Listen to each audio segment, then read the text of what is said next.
उत्तर प्रदेश में 2022 विधानसभा चुनाव से पहले किसानों पर सियासत जारी है। 5 सितंबर को किसान मोर्चा ने मुजफ्फरनगर में महापंचायत का आयोजन किया था, जिसके बाद 27 सितंबर को फिर किसान मोर्चा की पंचायत को गलत ठहराते हुए हिंद मजदूर किसान संगठन ने भी मुजफ्फरनगर में पंचायत का आयोजन किया था, जिसको लेकर भी राजनीति बयानबाजी का दौर देखा गया था। लेकिन इस बार फिरोजाबाद में भानु गुट ने फिर एक किसान पंचायत का आयोजन किया है और इस बार पंचायत में यूपी के डिप्टी सीएम दिनेश शर्मा और यूपी के कृषि मंत्री सूर्य प्रताप शाही भी शामिल हुए हैं। किसान है, किसान अन्न देवता है और जो भी अन्नदाता है उसके आगे नतमस्तक है सरकार।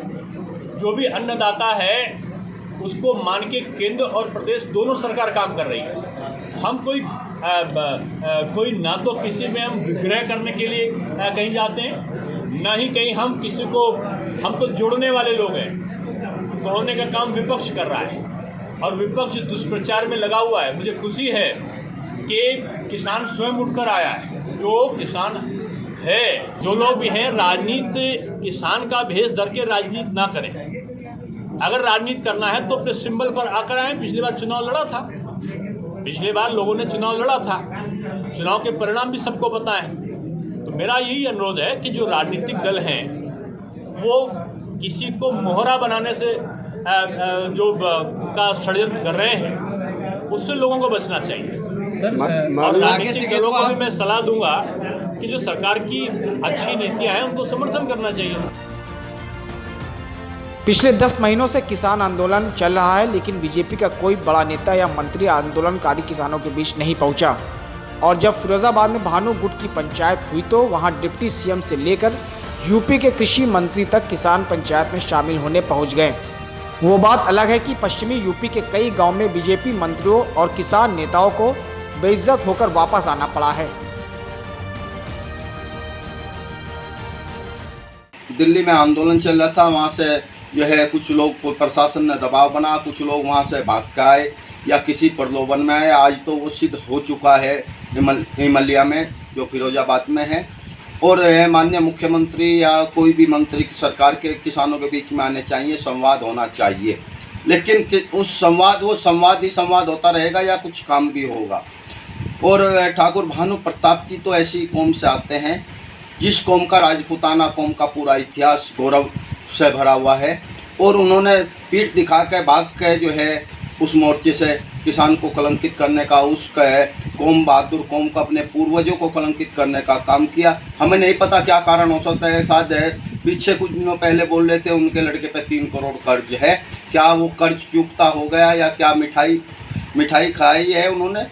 कहीं ना कहीं अगर माननीय मंत्री जी आए थे, कृषि मंत्री आए थे, उप मुख्यमंत्री आए थे, तो किसान हित में वे कोई घोषणा नहीं करके गए।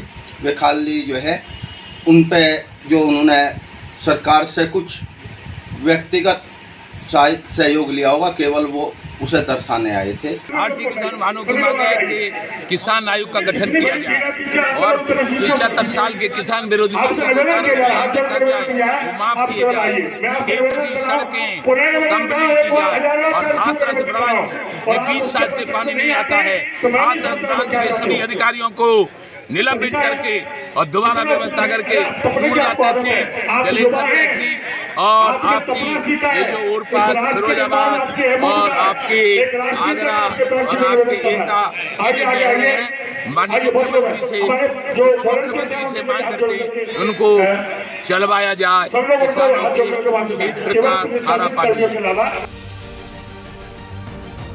आज पंचायत में भानु गुट के अध्यक्ष आंदोलनकारी किसानों को पेट पालने के लिए बैठे किसान बता रहे हैं, लेकिन इससे पहले भानु गुट के अध्यक्ष खुद गाजीपुर बॉर्डर किसानों के साथ मिलकर आंदोलन कर रहे थे। और जब सरकार ने बॉर्डर से किसानों को हटाने के लिए भारी सुरक्षाकर्मी लगाए तो वो खुद रातों रात वहाँ से आंदोलन छोड़कर चले आए थे। लेकिन तभी से भानु गुट के अध्यक्ष लगातार किसान मोर्चा को लेकर अपने विरोधी तेवर दिखा रहे थे। और आज उनकी इस महापंचायत में बीजेपी नेताओं और मंत्रियों की मौजूदगी ने इस पंचायत को भाजपा की पंचायत का नाम दे दिया है। इसीलिए सवाल खड़ा हो रहा है कि क्या भाजपा के किसान असली और आंदोलनकारी किसान नकली हैं? Bureau report, news 18।